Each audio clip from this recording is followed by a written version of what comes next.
الله وكفى وسلام على عباده الذين اصطفى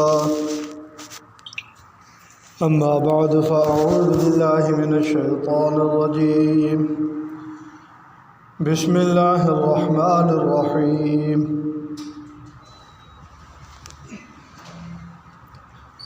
وإن عاقبتم فعاقبوا بمثل ما عوقبتم به وَلَئِن صَبَرْتُمْ لَهُوَ خَيْرٌ لِلصَّابِرِينَ۔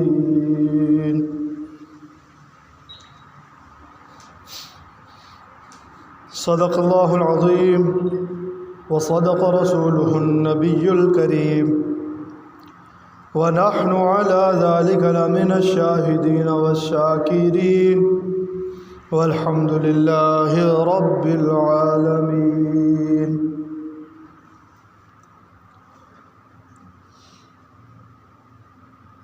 محترم سامعین کرام،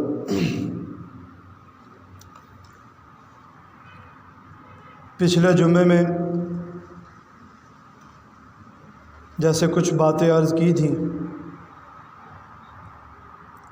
امن کے حوالے سے کہ ملکی سطح پر امن کیسے قائم کیا جائے، اسلام نے امن قائم کرنے کے لیے کیا سنہری اصول وضع کیے ہیں۔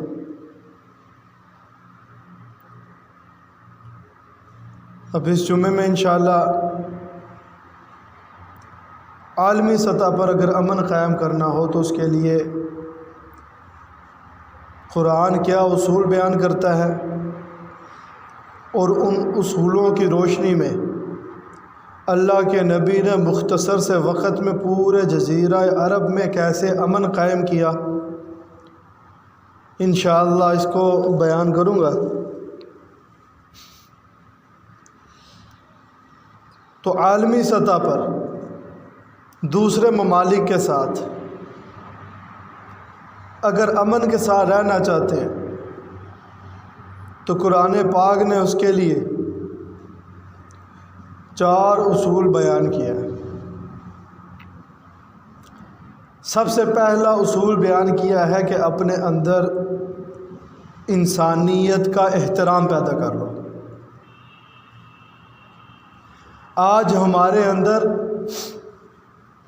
انفرادی طور پہ ایمان والوں کا احترام تو موجود ہے، عالمی سطح پر انفرادی طور پر فرداً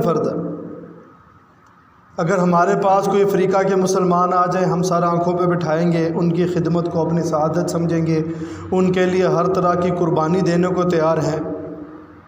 افراد کے اعتبار سے چین کے مسلمان آ جائیں، یورپ کے مسلمان آ جائیں، ایک بڑا محبت کا جذبہ دل کے اندر پیدا ہوتا ہے اور ان کے لیے اپنا مال خرچ کرنا، ان کی خدمت کرنے کا ایک جذبہ اندر پیدا ہوتا ہے۔ تو ایمان والوں کا احترام یہ تو ہمارے دلوں میں انفرادی طور پر تو موجود ہے، لیکن حکومتی لیول پہ یہ بھی موجود نہیں ہے۔ آج جتنی بھی اسلامی حکومتیں ہیں وہ اپنے فائدے کو دیکھتی ہیں، اپنا مالی فائدہ دیکھتی ہیں، اور مالی فائدے کے پیچھے اگر انہیں اپنے مسلمان بھائی کے ساتھ بھی لڑنا پڑے، اس کا خون بہانا پڑے، اس کے وسائل کو چھیننا پڑے، وہ سب کچھ کرنے کو تیار ہے۔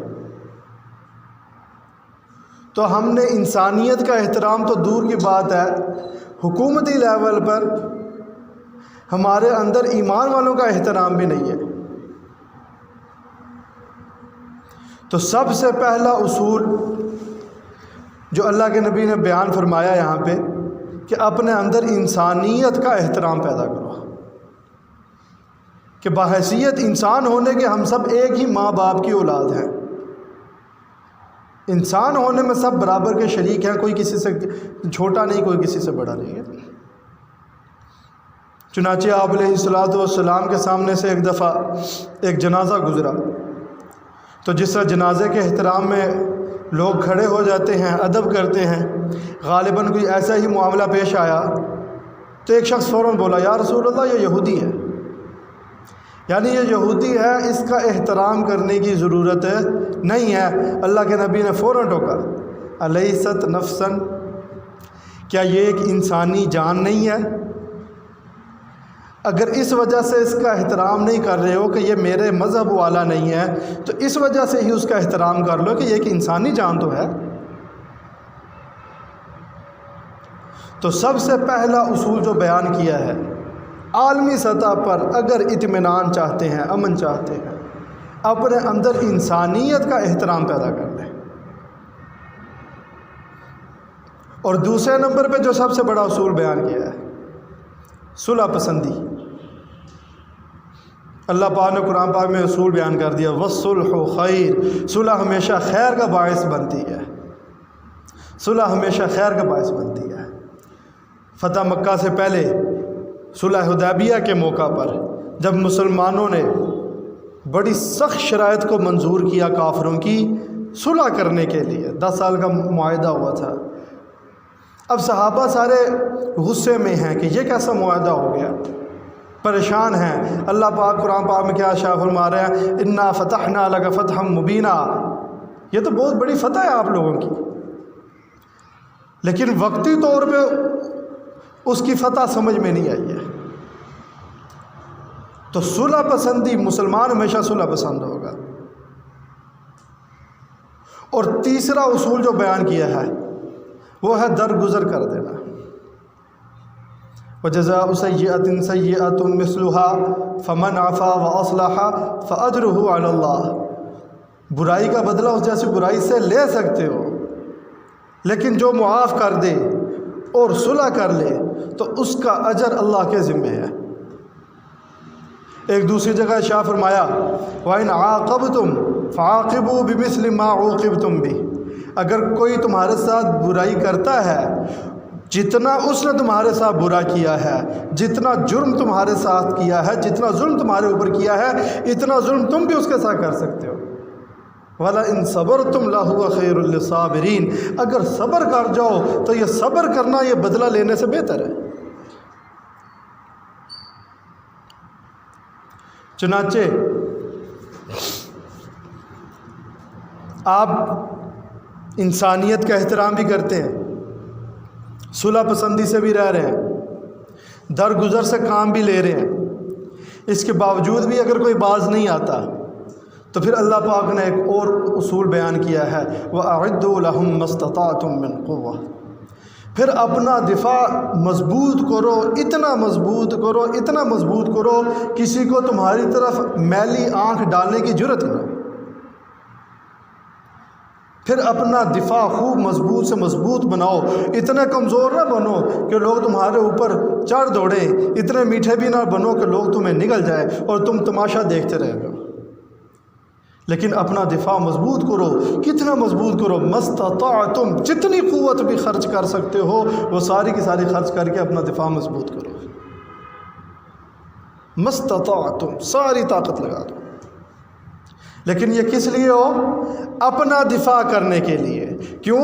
اگر کوئی تمہارے خلاف جنگ چھیڑتا ہے اور تمہیں تنگ کرتا ہے اور درگزر کرنے سے بھی باز نہیں آتا تو پھر اپنا دفاع کرنا یہ بنیادی حق ہے، لیکن اس میں بھی، اس دفاع کرنے میں بھی ظلم کرنے کی اجازت نہیں دی گئی۔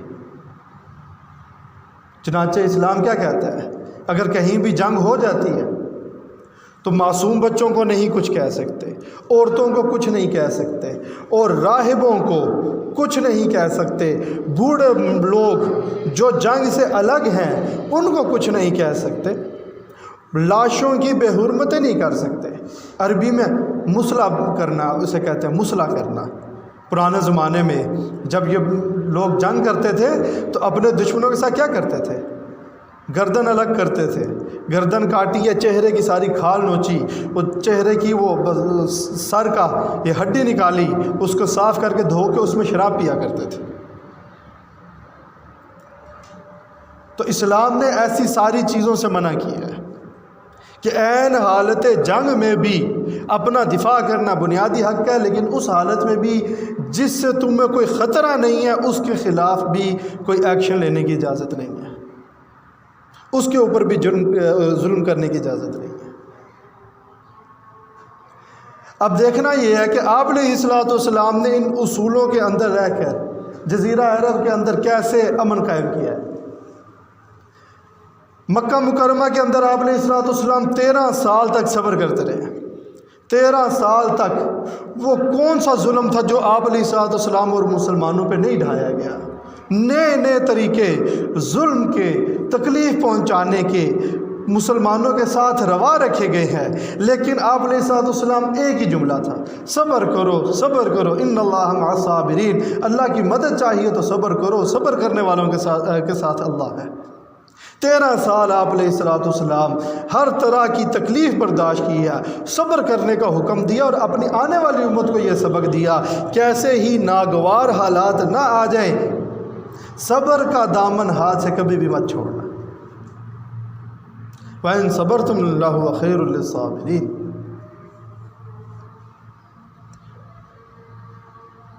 آپ علیہ الصلوۃ والسلام جب مکہ سے مدینہ تشریف لائے، ہجرت کر کے آگے، اب یہ پہلا موقع تھا آپ کے پاس کہ آپ کوئی ایسا طریقہ اختیار کرتے جس سے لوگوں کے اندر امن پیدا ہوتا ہے۔ کیوں؟ یہاں پہ آپ کی حکومت قائم ہو چکی تھی، ایک مرکز آپ کو مل گیا تھا، کام کرنے کے لیے ایک میدان مل چکا تھا۔ اب آپ علیہ الصلوۃ والسلام نے سب سے پہلا کام کیا کیا ہے؟ آپ علیہ الصلوۃ والسلام نے مواخات کا قائم کیا ہے، آپس میں بھائی چارے کا۔ یا ایھا الناس بشروا ولا تنفروا، خوشخبریاں پھیلاؤ، لوگوں کو متنفر نہ کرو۔ یسروا ولا تعسروا، آسانیاں پیدا کرو، لوگوں کے لیے مشکلات نہ پیدا کرو۔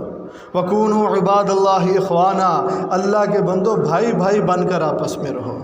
چنانچہ آپ علیہ الصلوۃ والسلام نے مواخات کا، آپس میں بھائی چارے کا ایک ایسا رشتہ اور تعلق قائم کیا ہے کہ پوری تاریخ انسانیت ایسا بھائی بھائی بڑھنے کا کوئی بھی رشتہ قائم کرنے کی مثال پیش کرنے سے قاصر ہے۔ کوئی ایسی مثال نہیں ملتی ہے۔ جس کے پاس 2 باغ تھے اس نے ایک اپنے بھائی کو دے دیا ہے، جانتے بھی نہیں ہیں، بس ایمان کا رشتہ ہے آپس میں۔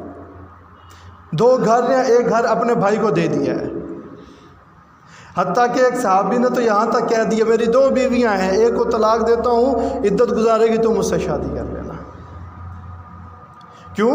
کہ یہ جو مکہ سے مسلمان ہجرت کر کے آئے تھے، یہ گھر بار بیوی بچے سب کچھ چھوڑ کے آئے تھے، کچھ بھی نہیں تھا، لٹے پیٹے تھے۔ اور اس کے بعد آپ علیہ الصلوۃ والسلام نے کیا کیا؟ ایک امن معاہدہ طے کیا۔ آپ نے لکھا، بلکہ لکھوایا، لکھنا تو آپ جانتے نہیں تھے۔ ھذا کتاب من محمد النبی صلی اللہ علیہ وسلم بین المسلمین والمؤمنین من قریش ویثرب ومن تبعہم فلاحق بہم وجاہد معہم انہم امۃ واحدہ، کہ یہ امن معاہدہ میں لکھ رہا ہوں، یہ امن کا معاہدہ ہے۔ یثرب کے مسلمان، ابھی اس کا نام یثرب ہی تھا، مدینہ نہیں پڑا تھا، یثرب کے مسلمان اور قریش کے مسلمان جو اس وقت مدینہ میں آ کر اکٹھے ہو گئے ہیں، ان سب کے درمیان یہ ایک امن معاہدہ ہے۔ اور جو لوگ ابھی غیر مسلم ہیں لیکن ان مدینہ والوں کے ساتھ امن اور صلح کے ساتھ رہنا چاہتے ہیں، یہ ان کے لیے یہ معاہدہ ہے انہم امۃ واحدہ، یہ سارے ایک امت بن کر رہیں گے۔ اور کیا فرمایا؟ وَأَنَّ يَهُودَ بَنِي عَوْفٍ أُمَّةٌ مَّعَ الْمُسْلِمِينَ، بنو عوف کے یہودی، انہوں نے بھی آپ صلی اللہ علیہ وسلم کے ساتھ اس امن معاہدے پر دستخط کر کے اس میں شریک ہو گئے تھے۔ آپ نے فرمایا بنو عوف کے یہودی یہ بھی مسلمانوں کے ساتھ مل کر ایک امت بن کر رہیں گے۔ اور یہ معاہدہ کس چیز پر ہے؟ ایک تو ایک امت بن کر رہیں گے، وَبَيْنَ نَصْحٍ وَنَصِيحَةٍ، آپس میں خیر خواہی کے ساتھ رہیں گے، اچھائی کے ساتھ رہیں گے، وَبِرًّا دُونَ اسْمٍ، نیکی کے کاموں میں ایک دوسرے کی مدد کریں گے، گناہ کے کاموں میں ایک دوسرے کی کوئی مدد نہیں کرے گا۔ وَبِرًّا دُونَ اسْمٍ وَأَنَّ النَّصْرَ لِلْمَظْلُومِ، سب سے جو اہم پوائنٹ تھا کہ جب بھی کسی پر ظلم ہوگا ہم سارے ایک ہو کر اس ظلم کے خلاف مقابلہ کریں گے۔ وَأَنَّ النَّصْرَ لِلْمَظْلُومِ۔ لیکن آج ہم کیا دیکھتے ہیں، کیا ہو رہا ہے؟ ایک مسلمان ملک پہ اگر ظلم ہوتا ہے، اس کے اوپر جنگ مسلط کی جا رہی ہے، تو دوسرا مسلمان ملک اپنے اڈے اس کافر ملک کو پیش کر رہا ہے اپنا دنیاوی فائدہ حاصل کرنے کے لیے۔ لیکن آپ علیہ السلام نے فرمایا وَأَنَّ النَّصْرَ لِلْمَظْلُومِ، ہم سارے مل کر مظلوم کی مدد کریں گے اور ظالم کے خلاف کھڑے ہوں گے ایک ہو کر۔ اب آپ علیہ السلام نے جب یہ معاہدہ طے کیا تو آپ علیہ السلام نے ارد گرد قبائل میں گھومنا شروع کر دیا، چکر لگانا شروع کر دیا اور لوگوں کو اس معاہدے پر قائل کرنا شروع کر دیا کہ سارے ایک بن کر رہیں گے، خیر کے کاموں میں ایک دوسرے کی مدد کریں گے، برائی کے کام میں کوئی کسی کی مدد نہیں کرے گا اور مظلوم کی سب مل کر حمایت کریں گے۔ چنانچہ مکہ اور مدینہ کے درمیان ایک وادی ہے، ایک قبیلہ تھا، قبیلہ بنو حمزہ۔ آپ ان کے پاس گئے اور ان کے سرداروں کو قائل کر کے اس معاہدے کے اوپر دستخط کر کے اس معاہدے کے اندر ان کو بھی شامل کر لیا۔ اگلے سال ایک اور قبیلہ بنو مزدلج، اور پھر اسی طرح ایک اور قبیلہ بھی تھا، یعنی ارد گرد کے جو قبائل تھے ان ساروں کو اس امن معاہدے میں شامل کر لیا۔ لیکن مکہ کے کافر، ایسی آگ لگی ان کو یہ دیکھ کر کہ محمد صلی اللہ علیہ وسلم تو جدھر بھی جاتے ہیں وہ تو امن ہی امن قائم ہوتا جا رہا ہے، وہاں سے ظلم ختم ہوتا جا رہا ہے اور وہاں پہ سلامتی ہی سلامتی ہے۔ اب انہوں نے ساروں نے مل کر مسلمانوں کے خلاف جنگ کرنے کا سوچا۔ اس کے لیے انہوں نے ایک تجارتی قافلہ روانہ کیا ہوا تھا، وہ تجارتی قافلہ آئے گا، اس میں سے جتنا منافع ہوگا وہ سارے کا سارا مسلمانوں کے خلاف استعمال ہوگا۔ غرض ہجرت کے دوسرے سال غزوہ بدر کا واقعہ پیش آیا۔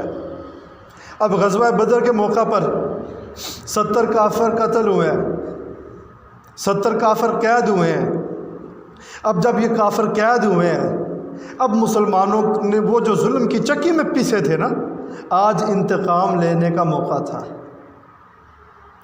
اب مسلمانوں کو وہ ساتھ دماغ پہ، وہ دماغ کے پردے پہ وہ جتنے ظلم ان کے ساتھ ہوئے تھے، کیسے ان کو زنجیروں سے باندھ کے مارا گیا، کیسے انہیں تپتی ریت کے اوپر لٹا کر سینے پر چٹانیں رکھی گئیں، پوری رات ان سے چکی پسوائی گئی، اور کون سا ظلم تھا جو ان کے ساتھ نہیں ہوا ہے، آج وہ سارا بدلہ لینا چاہتے تو وہ لے سکتے تھے۔ لیکن اللہ کے نبی جانتے تھے اگر ان کے دلوں کی نفرت کو ختم کرنا ہے، ان کے دلوں میں اسلام کے خلاف جو آگ لگی ہوئی ہے اس آگ کو اگر ختم کرنا ہے تو پھر برائی کا بدلہ برائی سے نہیں دینا پڑے گا، پھر اس کے لیے ہمیں ان کے ساتھ اچھائی والا رویہ رکھنا پڑے گا۔ چنانچہ آپ علیہ السلام نے ان 70 قیدیوں کو جو فدیہ دے سکتے تھے ان سے فدیہ لے کر انہیں آزاد کیا، اور جو غریب تھے فدیہ نہیں دے سکتے تھے انہوں نے کہا مسلمان جو پڑھنا لکھنا نہیں جانتے ہیں ان کو فدیہ دے کر تم بھی آزاد ہو جاؤ، ان کو تعلیم دے کر تم بھی آزاد ہو جاؤ، انہیں پڑھنا لکھنا سکھا دو تم لوگ۔ آپ علیہ السلام بدلہ لینا چاہتے لے سکتے تھے لیکن نہیں لیا، انتقام نہیں لیا، کیونکہ یہ میرے نبی کا مشن نہیں تھا، آپ کا مشن امن پھیلانا تھا۔ اگر اس موقع پہ اللہ کے نبی انتقام لے لیتے تو وہ جو اندر کی آگ تھی نا وہ ٹھنڈی نہ ہوتی۔ خیر اگلے سال پھر غزوہ احد کا واقعہ پیش آیا۔ اب یہ اس واقعے پر مسلمانوں کو زیادہ نقصان پہنچا، 70 صحابہ شہید ہوئے ہیں، اللہ کے نبی کو بھی زخم آئے، آپ کے سر مبارک سے خون بہہ رہا ہے، 2 دانت مبارک بھی شہید ہوئے ہیں۔ اب یہ موقع تھا، صحابہ آگے یا رسول اللہ انہوں نے آپ کو اتنی تکلیف پہنچائی ہے، اب تو ان کے لیے بد دعا کر دیں۔ آپ نے فرمایا انی لم ابعث لعانا ولکنی بعثت رحمتا، اللہ نے مجھے لعنت کرنے والا بنا کر نہیں بھیجا، اللہ نے مجھے رحمت بنا کر بھیجا۔ اور پھر دعا کے لیے ہاتھ اٹھائے، اللہم اغفر لقومی فانہم لا یعلمون، اے اللہ میری قوم کو معاف کر دے، یہ جانتے نہیں ہیں بیچارے۔ تو غزوہ بدر کے موقع پر انتقام لینے کا پورا اختیار تھا، نہیں لیا۔ اور غزوہ احد کے موقع پر اللہ کو کتنا غصہ آیا ہوگا۔ فرمایا اللہ کے نبی اپنا خون ہاتھوں سے روکتے تھے، زمین پر نہیں گرنے دیتے تھے۔ اگر کوئی قطرہ زمین پر گر گیا اللہ کسی کو زندہ نہیں چھوڑے گا، اللہ کی رحمت جوش میں آ جائے گی۔ غصہ اللہ کا۔ تو اس سے آگے یہاں پہ بھی وہ ناکام گئے، جو مسلمانوں سے امن خراب کرنے کی کوشش چاہتے تھے، اللہ کے نبی نے اس کو بھی ناکام بنا دیا۔ اب اس سے اگلے سال پھر آگے چل کے غزوہ خندق کا موقع پیش آیا۔ مسلمان محصور ہو کے رہ گئے، خندق کھود کر یہاں بھی 1 مہینہ تک وہ کافر لگے رہے، لیکن آخر ان کے اندر آپس میں پھوٹ پڑ گئی۔ وَرَدَّ اللَّهُ الَّذِينَ كَفَرُوا بِغَيْظِهِمْ لَمْ يَنَالُوا خَيْرًا، ان کے اندر پھوٹ پڑ گئی اور وہ سارے کے سارے کافر ایسے ہی واپس ناکام لوٹ گئے۔ اس سال اللہ کے نبی نے ایک خواب دیکھا کہ آپ عمرہ کرنے جا رہے ہیں۔ نبی کا خواب بھی وہی ہوتا ہے، یہ اللہ کی طرف سے حکم تھا۔ آپ علیہ الصلوۃ والسلام یہاں سے چلے، حدیبیہ ایک مقام ہے، وہاں پہنچے، کافروں نے آپ کو روک لیا اور کہا بھی آپ کو عمرہ کرنے نہیں دیں گے، لڑائی کرو۔ آپ نے فرمایا دیکھو بھائی، ہم لڑائی کرنے کی غرض سے تو نہیں آئے، ہم لڑائی کرنے کی غرض سے نہیں آئے، قربانی کے جانور ہمارے ساتھ ہیں، ہمارا مقصود اپنے رب کی عبادت کرنا ہے، عمرہ کریں گے چلے جائیں گے، تمہیں ہم سے کوئی غرض نہیں، ہمیں تم سے کوئی غرض نہیں۔ انہوں نے کہا نہیں۔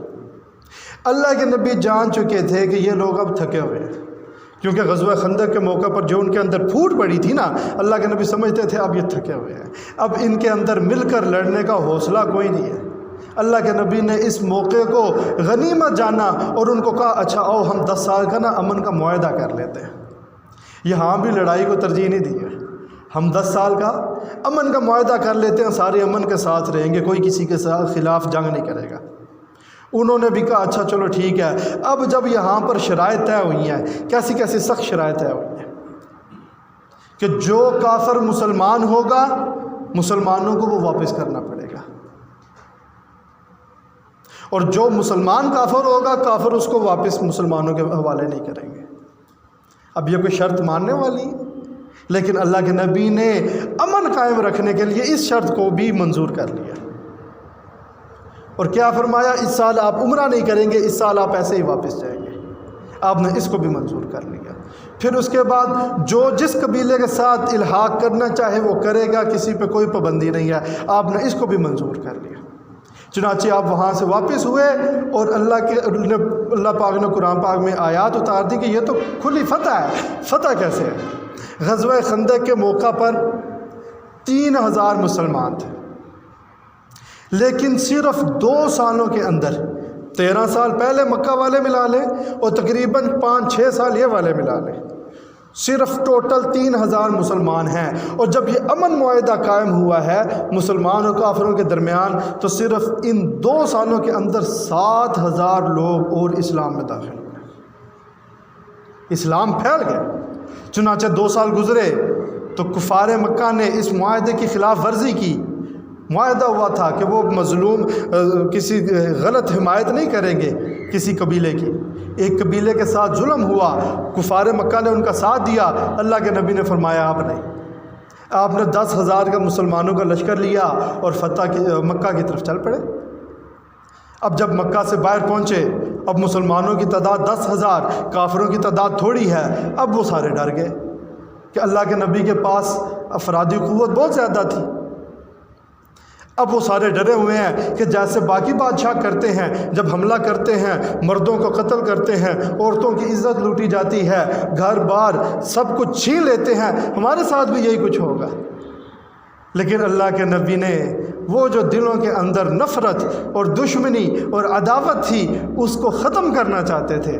اگر آپ یہاں پہ بھی جنگ چھیڑتے آپ کو پورا اختیار تھا، آپ جیسا چاہتے سلوک کر سکتے تھے، لیکن آپ نے کیا اعلان فرمایا مکہ میں داخل ہو کے؟ آپ نے فرمایا جو اپنے گھر میں بیٹھا رہے اس کو امن ہے، جو بیت اللہ میں آ جائے اس کو بھی امن ہے، جو اپنا ہتھیار جس نے پہنے ہوئے وہ اپنے ہتھیار پھینک دے اس کو بھی امن ہے۔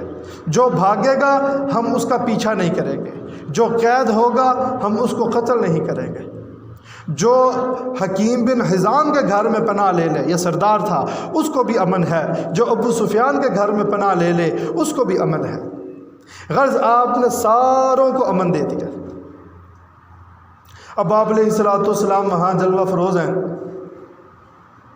اب کافروں کے سردار ایک ایک کر کے آ رہے ہیں۔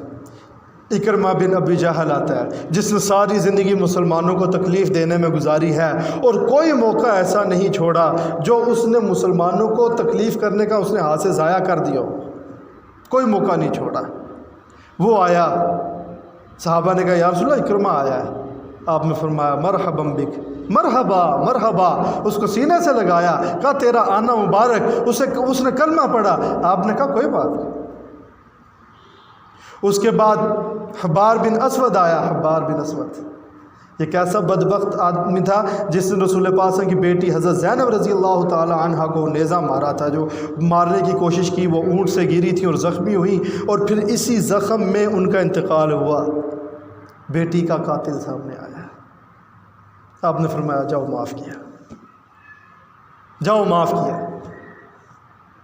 پھر اس کے بعد صفوان بن امیہ آیا، یہ اسلحہ کا ڈیلر تھا اور یہ نبی پاک صلی اللہ علیہ وسلم کو شہید کرنے کی سازش میں شریک ہو چکا تھا۔ آپ علیہ السلام کو ایک دیوار کے نیچے بٹھا کر انتظار کرایا اور کوشش یہ کی دیوار کے اوپر سے بھاری پتھر پھینک دیا جائے اور آپ نعوذ باللہ شہید ہو جائیں۔ یہ وہ آدمی تھا، وہ بھی سامنے آیا، آپ نے اسے بھی معاف کر دیا۔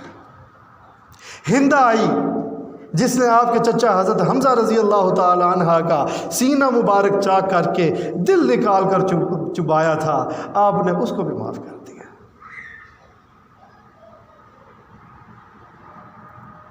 تو آپ کا مقصد امن پھیلانا تھا، جہاں بھی گئے امن معاہدہ کیا اور لوگوں کو امن کے اوپر اکٹھا کیا ہے۔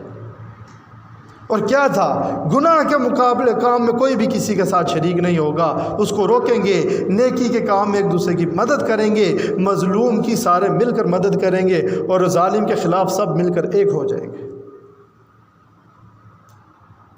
اب یہاں سے واپسی پہ غزوہ حنین کا واقعہ پیش آیا ہے۔ اب یہ ان کی آخری کوشش تھی۔ روایات میں آتا ہے کہ اس موقع پر وہ اپنے بیوی بچے بھی سارے لے آئے تھے کہ مڑ کے پیچھے کوئی نہیں دیکھے گا۔ معصوم بچے بھی اپنے ساتھ جنگ میں شامل کر لیے، عورتیں بھی جنگ میں ساتھ شامل کر لی، سارا اسباب گھر کے اندر ہر چیز جو تھی وہ سارا کچھ ہی لے آئے کہ اب ہم نے پیچھے مڑ کے دیکھنا ہی نہیں ہے، یا مسلمانوں کو مار دیں گے یا خود مر جائیں گے۔ اس موقع پر بھی ان کافروں کو شکست ہوئی ہے۔ 24,000 اونٹ، 40,000 بکریاں اور 6,000 قیدی اس جنگ میں مسلمانوں کے پاس آئے ہیں۔ اب ان کے 6 سردار آئے اگلے دن، یا رسول اللہ غلطی ہو گئی، معاف کر دیں۔ آپ نے فرمایا میں نے تو معاف کر دیا، لیکن یہ مال غنیمت ہے، یہ مسلمانوں کے اختیار میں ہے، میں خود کچھ نہیں کر سکتا۔ آپ نے پھر انہیں خود ہی طریقہ سمجھایا۔ اگلے دن جب میں فجر کی نماز پڑھوں گا، فجر کی نماز کے بعد آ کے مجھ سے کہنا یا رسول اللہ معاف کر دیں، ہمیں معاف کر دیں، تو میں معاف کر دوں گا، اور میں پھر مسلمانوں سے پوچھوں گا، چونکہ میں نے بھی معاف کر دیا، مسلمان بھی معاف کر دیں گے۔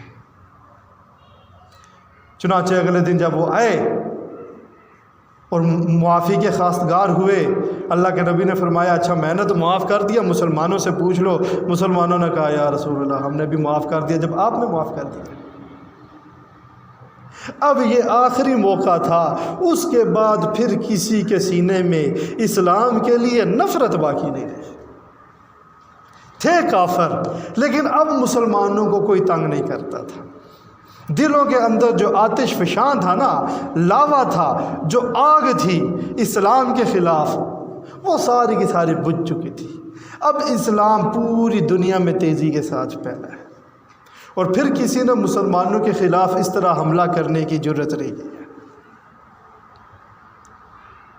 اس کے بعد پھر حضرت ابو بکر صدیق رضی اللہ تعالی عنہ کا دور آیا، تو انہوں نے اللہ کے نبی نے ایک لشکر تیار کیا تھا۔